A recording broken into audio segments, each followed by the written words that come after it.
Hi friends, എല്ലാവർക്കും നമസ്കാരം.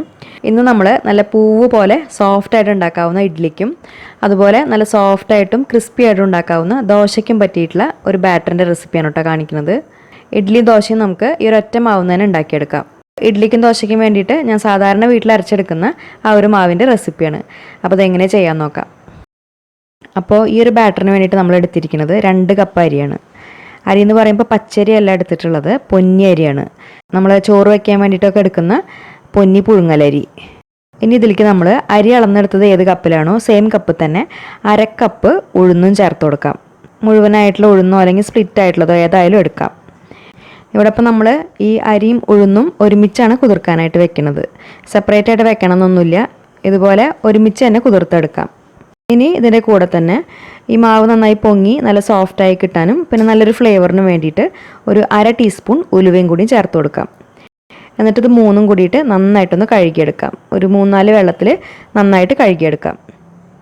അതിന് ശേഷം നല്ല വെള്ളം ഒഴിച്ചു കൊടുത്തിട്ട് ഇത് കുതിർക്കാനായിട്ട് വെക്കാം.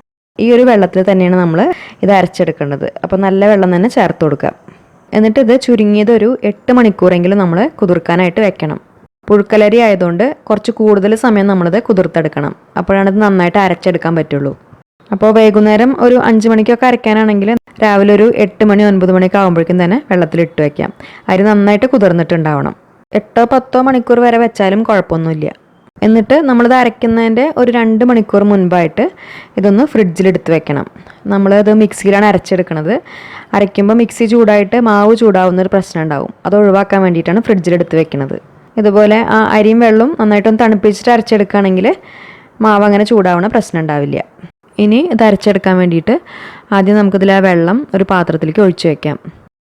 അതിനുശേഷം ഒരു മിക്സി ജാറിലേക്ക് കുറേശ്ശെ അരി ഇട്ട് കൊടുത്തിട്ട് അരച്ചെടുക്കാം.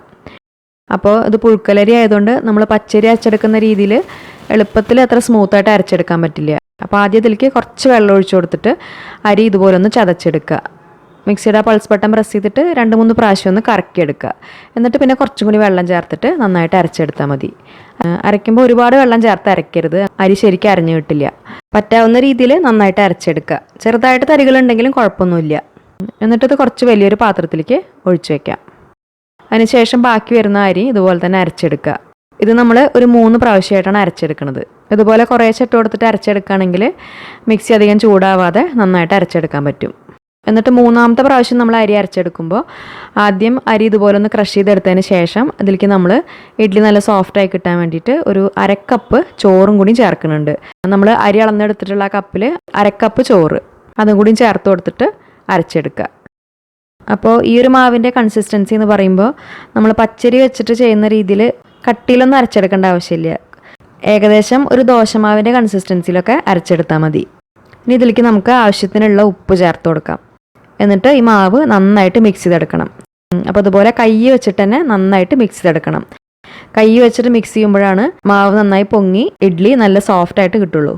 അപ്പോൾ ഏകദേശം ഒരു 6-7 മിനിറ്റ് ഇതുപോലെ നന്നായിട്ട് അടിച്ചെടുക്കുക. അങ്ങനെ അടിച്ചെടുക്കുമ്പോൾ അതിൽ നന്നായിട്ട് എയർ കയറും. അപ്പോഴാണ് മാവ് നന്നായിട്ട് പൊങ്ങി വരിക. അപ്പോൾ കൈ വെച്ചിട്ട് തന്നെ മിക്സ് ചെയ്യാനായിട്ട് ശ്രദ്ധിക്കുക. ഇപ്പോൾ മാവ് നമ്മൾ ഇതുപോലെ നന്നായിട്ട് മിക്സ് ചെയ്തെടുത്തിട്ടുണ്ട്. കണ്ടില്ലേ, ഈ ഒരു കൺസിസ്റ്റൻസിയിലാണ് നമുക്ക് ഈ മാവ് വേണ്ടത്. അപ്പോൾ ഇതിൽ ചേർത്തിരിക്കുന്ന വെള്ളത്തിൻ്റെ അളവെന്ന് പറയുമ്പോൾ മൊത്തത്തിൽ 2.25 കപ്പ് വെള്ളമാണ് നമ്മൾ ഇതിലേക്ക് ചേർത്തിട്ടുള്ളത്. നമ്മൾ എടുക്കുന്ന അരിക്കനുസരിച്ച് ചിലപ്പോൾ ഈ വെള്ളത്തിൻ്റെ അളവിന് വ്യത്യാസം ഉണ്ടാവും. നോക്കിയിട്ട് ചേർത്ത് കൊടുക്കുക. ഈ ഒരു കൺസിസ്റ്റൻസിയിലാണ് നമുക്ക് മാവ് വേണ്ടത്. ഇപ്പോൾ അത് കാണുമ്പോൾ കുറച്ചൊന്ന് ലൂസായിട്ടുള്ള രീതിയിലാണ് തോന്നുക, പക്ഷെ അത് കുഴപ്പമില്ല. മാവ് പുളിച്ച് പൊങ്ങി കഴിയുമ്പോൾ അത് കുറച്ചും കൂടി ഒന്ന് കട്ടിയായിട്ട് വരും. ഇനി ഇത് അടച്ചു വെച്ചിട്ട് പൊങ്ങാനായിട്ട് മാറ്റി വയ്ക്കാം. പൊങ്ങി വരാൻ ഏകദേശം ഒരു 8 മണിക്കൂർ മുതൽ 12 മണിക്കൂർ വരെയൊക്കെ എടുക്കാം. ഇവിടെ ഇപ്പോൾ ഒരു 12 മണിക്കൂർ എടുത്തു മാവ് ഇതുപോലെ നന്നായിട്ട് പൊങ്ങി വരാൻ. നന്നായിട്ട് പൊങ്ങി വന്നതിന് ശേഷം മാത്രം ഇഡ്ഡലി ഉണ്ടാക്കുക. അപ്പോഴാണ് ഇഡ്ഡലി നന്നായി കിട്ടുള്ളൂ. ഇനി ഇത് പതുക്കെ ഒന്ന് മിക്സ് ചെയ്തെടുക്കാം. അതിൽ എയർ ബബിൾസ് ഒന്നും പൊട്ടിപ്പോവാത്ത രീതിയിൽ പതുക്കെ മിക്സ് ചെയ്തെടുക്കുക. ഓവറായിട്ട് നമ്മൾ മിക്സ് ചെയ്ത് കഴിഞ്ഞാൽ മാവ് താഴ്ന്നു പോവും. അപ്പോൾ പിന്നെ ഇഡ്ഡലി അത്ര സോഫ്റ്റായിട്ട് വരില്ല. ഇനി നമുക്ക് ഇഡ്ഡലി ഉണ്ടാക്കിയെടുക്കാം. അപ്പോൾ ആദ്യം ഇഡ്ഡലി തട്ടിൻ്റെ കുഴികളിലൊക്കെ കുറച്ച് ഓയിലൊന്ന് ഗ്രീസ് ചെയ്തെടുക്കാം. ഇഡ്ഡലി ഒട്ടിപ്പിടിക്കാതിരിക്കാൻ വേണ്ടിയിട്ട് നല്ലെണ്ണയോ വെളിച്ചെണ്ണയോ അല്ലെങ്കിൽ റിഫൈൻഡ് ഓയിലോ ഏതായാലും എടുക്കാം. എന്നിട്ട് ആ കുഴികളിലൊക്കെ മാവ് ഒഴിച്ചു കൊടുക്കാം. അപ്പോൾ ഇതുപോലെ തന്നെ നമ്മൾ പച്ചരി വെച്ചിട്ടുള്ള ഇഡ്ഡലി ദോശ ബാറ്ററിൻ്റെ റെസിപ്പി മുൻപ് ഇട്ടിട്ടുണ്ട്. അതുപോലെ തന്നെ നല്ല സോഫ്റ്റായിട്ട് ഉണ്ടാക്കാവുന്ന ഇഡ്ഡലിയുടെ റെസിപ്പിയും ഇട്ടിട്ടുണ്ട്. കാണാത്തവരുണ്ടെങ്കിൽ കണ്ടു നോക്കിക്കോളൂ. ഇനി ഇത് വേവിച്ചെടുക്കാൻ വേണ്ടിയിട്ട് ഇഡ്ഡലി ചെമ്പിൽ കുറച്ച് വെള്ളം ഒന്ന് ചൂടാക്കി എടുത്തിട്ടുണ്ട്. തട്ട് അതിലേക്ക് വെച്ച് കൊടുക്കാം. എന്നിട്ട് അടച്ചു വെച്ചിട്ട് മീഡിയം ഫ്ലെയിമിൽ ഒരു 10 മിനിറ്റ് വേവിച്ചെടുക്കാം. ഒരു 7-8 മിനിറ്റ് ആകുമ്പോഴേക്കും തന്നെ ഇഡ്ഡലി നന്നായിട്ട് വെന്ത് വരും. കണ്ടില്ലേ, നല്ല അടിപൊളിയായിട്ട് വന്നിട്ടുണ്ട്. ഇനി ഇത് ചൂടാറാനായിട്ട് പുറത്തെടുത്ത് വെക്കാം.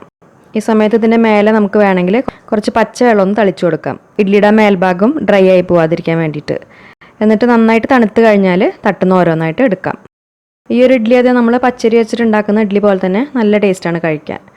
നമുക്ക് ഇഷ്ടമുള്ള ചട്നിയുടെയോ അല്ലെങ്കിൽ സാമ്പാറിൻ്റെ ഒക്കെ കൂടെ കഴിക്കാം. നല്ല സോഫ്റ്റ് ആയിട്ടുള്ള ഇഡ്ഡലിയാണ്. കണ്ടില്ലേ, നല്ല പഞ്ഞി പോലെ വന്നിട്ടുണ്ട്. ഇനി ഈ ഒരു മാവ് വെച്ചിട്ട് നമുക്ക് നല്ല ദോശ ഉണ്ടാക്കിയെടുക്കാം. അപ്പോൾ മാവിൽ കുറച്ച് വെള്ളം ഒഴിച്ചിട്ട് അതൊന്ന് ലൂസാക്കി എടുക്കണം. എന്നിട്ട് പാൻ നന്നായിട്ട് ചൂടായി വരുമ്പോൾ മാവ് ഒഴിച്ചു കൊടുക്കാം. ദോശ സോഫ്റ്റായിട്ടും ഉണ്ടാക്കാം, അതുപോലെ നല്ല ക്രിസ്പി ആയിട്ടും ഉണ്ടാക്കിയെടുക്കാം. ഈ ഒരു മാവ് നമുക്ക് ഒരാഴ്ച വരെയൊക്കെ ഫ്രിഡ്ജിലെടുത്ത് വെക്കാം. ഫ്രിഡ്ജിൽ വെച്ചിട്ടാണെങ്കിലും ഒരു പ്രാവശ്യം കൂടി നല്ല സോഫ്റ്റ് ആയിട്ടുള്ള ഇഡ്ഡലി ഉണ്ടാക്കാം. ബാക്കിയുള്ള മാവ് വെച്ചിട്ട് പിന്നെ ദോശയാണ് ഉണ്ടാക്കാറുള്ളത്.